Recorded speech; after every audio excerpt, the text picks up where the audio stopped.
All right, thank you all for coming. We've got the Mayor of Dallas, Eric Johnson, here, and we've got a few other city officials, City Manager John Fortune, and our Park and Recreation Director, John Jenkins, and our Park Board President, Calvert Collins, is here. And I see our City Manager in the back. But with that, I'm going to turn this over to the 60th Mayor of Dallas, Eric Johnson.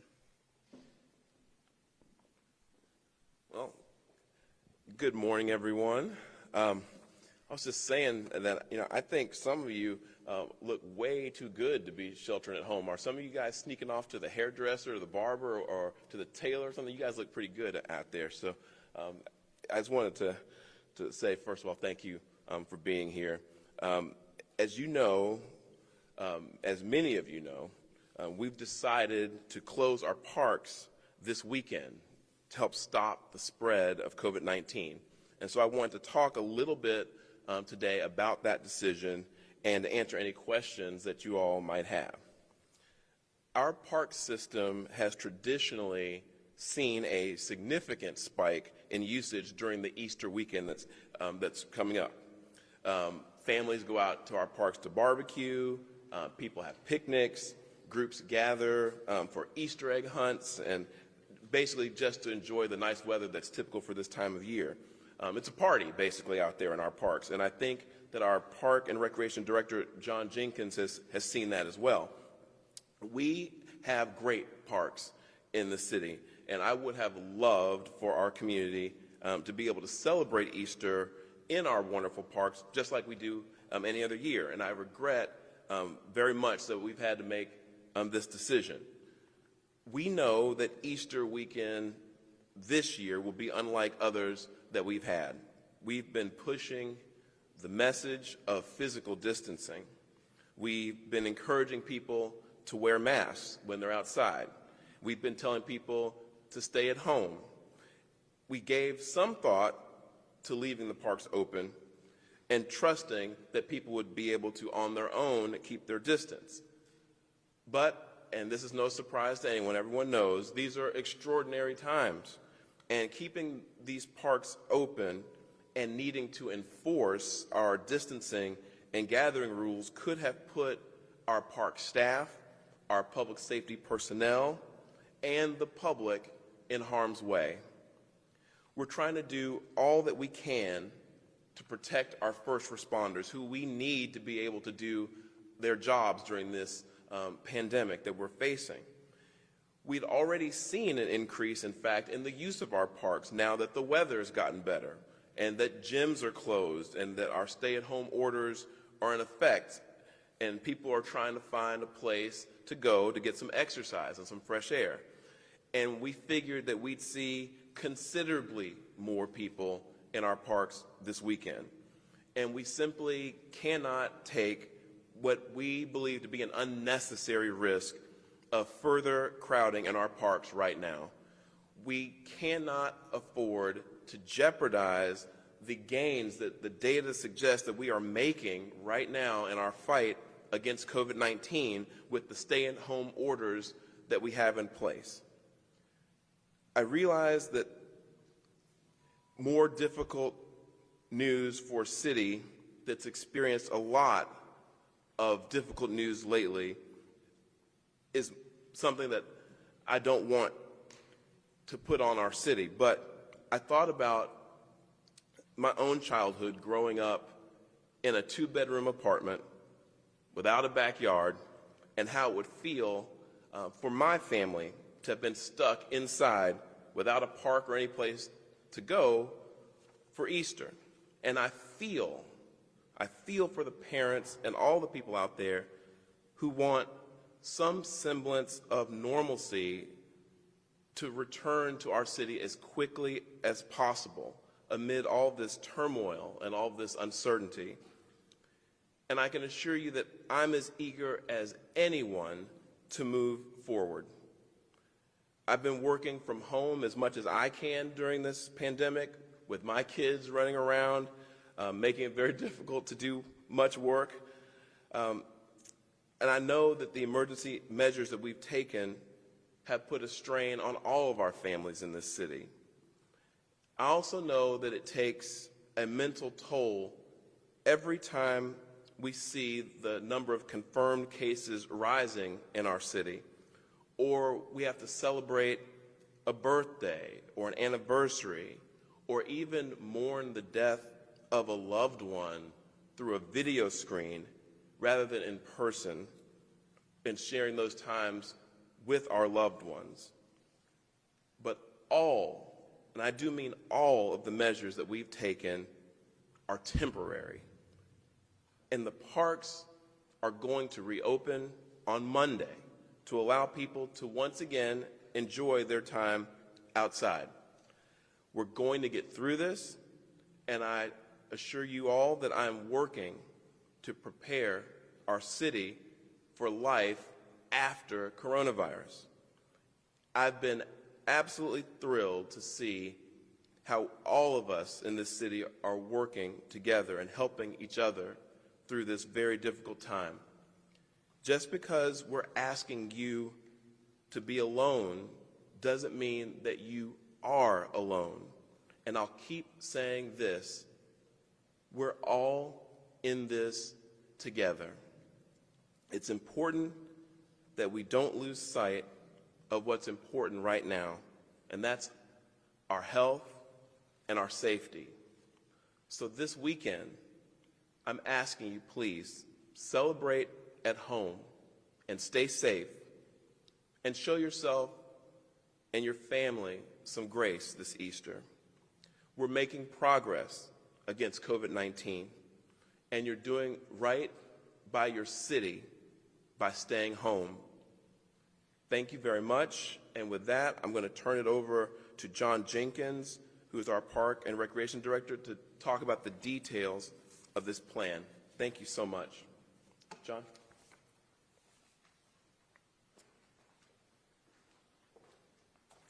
Thank you, Mayor Johnson.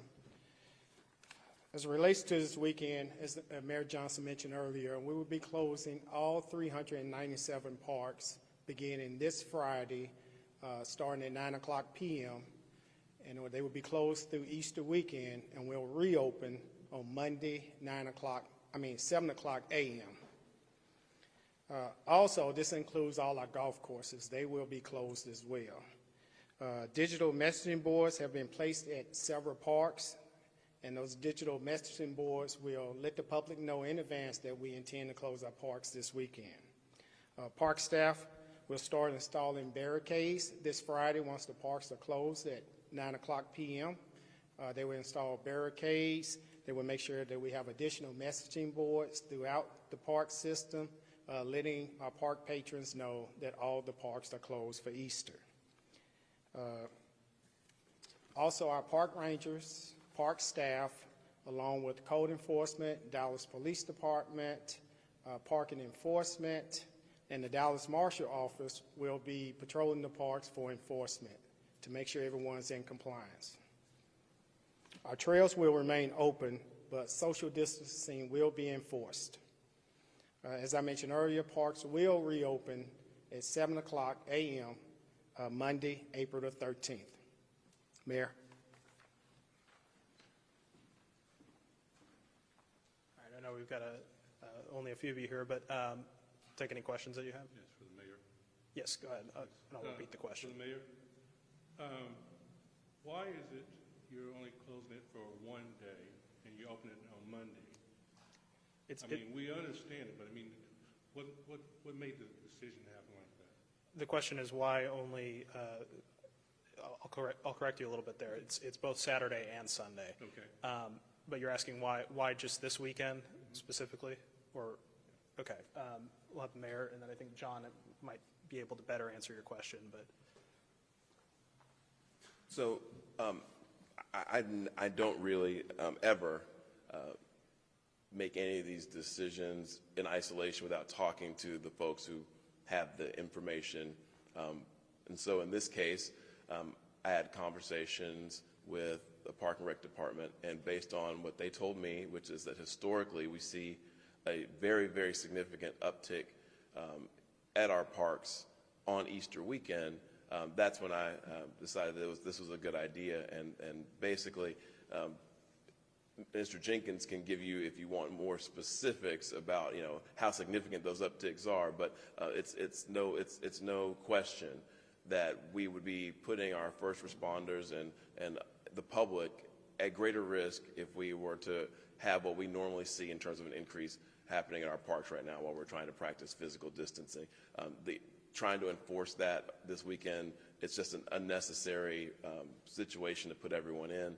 And so what we wanted to do was to try not to lose the gains and the benefits that we've accrued from the physical distance we've done so far. It shows signs of working, but we also didn't want to shut them down permanently, because we do believe that after Easter weekend, we can go back to our approach, which has been to encourage physical distancing and messaging to the public that they need to keep their distance from one another, but they can still go to our parks so they have some place to go to get some fresh air. Because as I've said many times, not everyone has access to open air spaces in our city. Not everyone has a backyard that they can easily go outside and get some fresh air. Our parks are an essential part of that approach, so we want to make sure they're available, and that's how we came to that decision. But Mr. Jenkins can speak to what he has seen historically. Real quick. Does that include like the Katy Trail, White Rock Lake?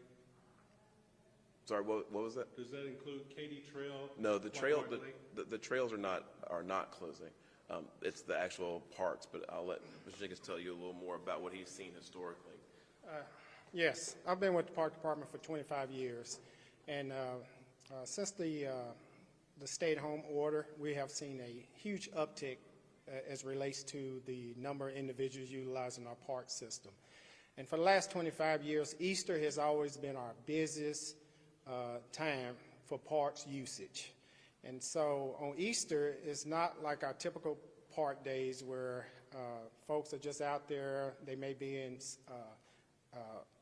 utilizing the park as far as one-on-one, throwing the frisbee, just small groups. However, what happens on Easter is we see large groups of individuals congregating on the parks. They're having picnics, they're having Easter celebrations, they're having Easter egg hunts. And so, as the mayor mentioned earlier, we did not want to put anyone at risk when we know that the normal park usage will probably double, if not triple, in far as the increase in usage. What type of, will there be a fine if somebody violates this order or whatever? Yes, could you repeat the question? Will there be some type of fine if people violate the order? Sorry, I wanted him to repeat the question so people could hear it. He's asking if there will be a fine if people violate. John. Our primary focus is to get voluntary compliance, and we have been successful when we do have staff out there, as well as working with all the other agencies that I mentioned earlier. That is our primary focus. Is there any alternatives that people can do for their Easter celebrations, because they're not able to go to the parks, they're not able to go to church? What type of alternatives have y'all thought of, or would you suggest to people? The question is, what kind of alternatives would you suggest to people for celebrating Easter? Mayor, you want to? I mean, these are extraordinary times. I mean, I think what we're telling people is celebrate at home if you can. I'll let the mayor take a little bit of this. I mean, obviously not everybody celebrates Easter, but for those who do, that's really up to them, as long as they do it at home. I mean, I can tell you that what our family's going to do, if that's helpful. I mean, Easter's a big deal in our house. We celebrate it usually with getting dressed up in pastel-colored clothes and going to church, and going usually to brunch after that or something, and just spending time with family. Obviously, we won't be going out of the house. We're going to be adhering to the order, but we'll probably still do something like what we normally do. We'll participate in a church service online, and we'll probably put on the clothes anyway and get dressed up at home, take some pictures, and enjoy being with our family. But that's for everybody to decide how they're going to do it. We're just trying to keep everybody safe and saying, if you would normally then spill out of your house into your local park for an Easter egg hunt, we're going to ask you this year not to do that. And that's all. I mean, we think people can still, I believe, have, it'll be an unprecedented Easter celebration for the folks in the city. but it can still be a special one. It can still be one that's meaningful, and that's how we're going to do it in our family. But of course, like I said, not everybody celebrates Easter, but for those who do, that's what we're doing. Yeah, Clayton. Mayor, the governor has closed all state parks, and I know there's been some concern this week with the admission of the governor and the county judge that they haven't communicated much. What can you say to Dallas residents who are wondering, is there much local and state communication here? The question is, what do you say to Dallas residents who wonder if there's communication between the state and local governments? Right. I appreciate the question. And I'm probably naive to believe that what I say here today can put some of this to rest, but I'm going to try anyway. Call me naive. Here's what I've observed since I was asked back on February 27th to come to City Hall to start dealing with this pandemic, and what I've observed at every level of government, federal, state, county, and city. What I've observed is that everyone is trying their very best to protect their mutual constituents during a very, very stressful and frankly often scary time, and making decisions that are very hard. And in the course of making those decisions, which have to be made very rapidly and that have just been extremely difficult because of the choices usually being between one bad alternative and a worse alternative, not a good alternative and a bad alternative, is that in some of those cases, communication hasn't been exactly the way it would be during a normal time. But no one that I've observed has had bad intentions or the intention of not communicating. So I'm going to try to explain a little bit about, what I mean by that in the context of the example I think that you're referring to about the communication between the governor and the county judge. Here's what I believe. I believe everyone in the situation is telling the truth. I think that I have no reason to believe that anybody is intentionally misrepresenting what they thought they heard or what they thought happened. What I know is this. I wanted to make sure, make no mistake about it, my only concern in the entire situation between the governor and the county judge was that the city of Dallas kept the K. Bailey Hutchison Center facility as a resource to use in the event of a surge in hospitalizations. That was my top priority. I heard from a major general through a voicemail one thing that I think he must have believed was true. The director of emergency service at the state level, Nim Kidd, also believed that what he was told by that major general was true. The governor believed that was true. I had no reason to believe that any of those folks were not telling the truth. And I also have no reason to believe that the county judge is not telling the truth as well when he says it was all a misunderstanding and that he never wanted us not to have the facility. So I believe everyone thought they were saying what they heard. But here's the important thing to take away. Here's what I hope puts this to rest. The facility is staying, and that's what everybody says they wanted.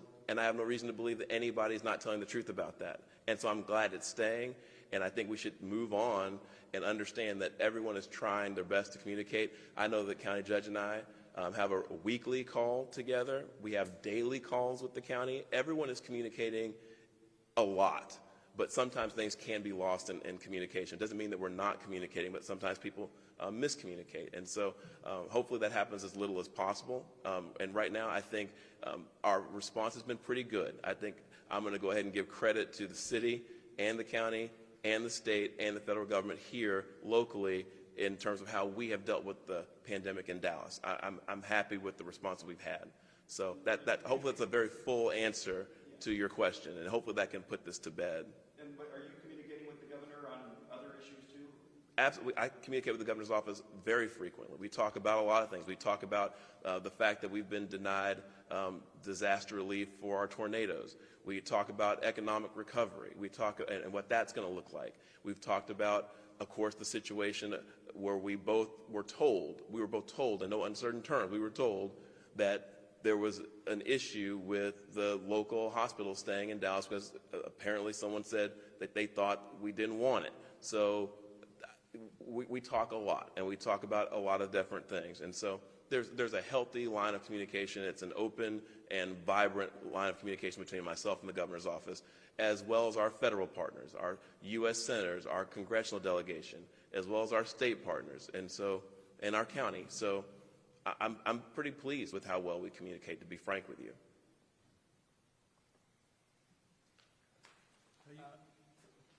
I'm sorry, do we have any more questions? Yes, back to the mayor again. Okay, and we'll make this the last one. I also had one that was sent to me that I'll read off after this. So. Okay. Mayor, is there anything else you'd like to tell the citizens of Dallas to help them get through this whole pandemic era that we're going through? That's a great wrap-up one. Can I do the other one first? Sure. Okay. The other one is Allison Harris with Fox 4 sent me this. She said that the mayor put out on Twitter that he would like to see fatality statistics for COVID-19 because he believes there might be greater disparities. Why is that something that he is calling for? So if you want to take that. Okay, so it's no secret that throughout this process,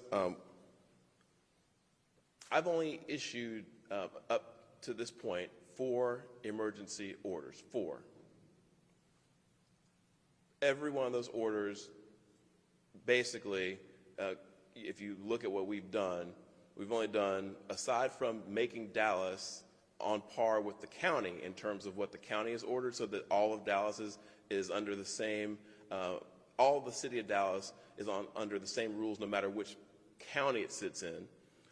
Other than that, we've only done 4 things. One was to require reporting of all testing. The second was requiring the reporting of all hospital beds, ICU beds, and ventilators that are available in the city of Dallas. And then the other 2 things were administrative things that I ordered at the request of our city manager to help our city government function more efficiently during this time. We canceled standing committee meetings and we canceled board and commission meetings. Those are the only things that we've done. So the primary policy, aspects of the orders that I've issued have been aimed at transparency. The 2 orders related to testing and related to hospital beds, ICU beds, and ventilators. Those were aimed at making sure the public knew as much as humanly possible about how the pandemic was spreading and what our capacity was to deal with it. And so the call for a deeper dive on the racial demographics of the folks, and specifically I've asked about fatalities. I've wanted to know if a disproportionate number of any racial group is dying from being infected with this disease. Because I believe, this is my opinion, I believe that while looking at the racial data for who contracts the disease is important, contracting the disease really can happen to anyone who doesn't adhere to the social distancing and goes out in public. There may be a disproportionate number of folks who have jobs that require them to do that and don't give them the luxury of staying at home, but the contraction of the disease is one thing. Who's dying from the disease is another. And I think we need to understand that so that we can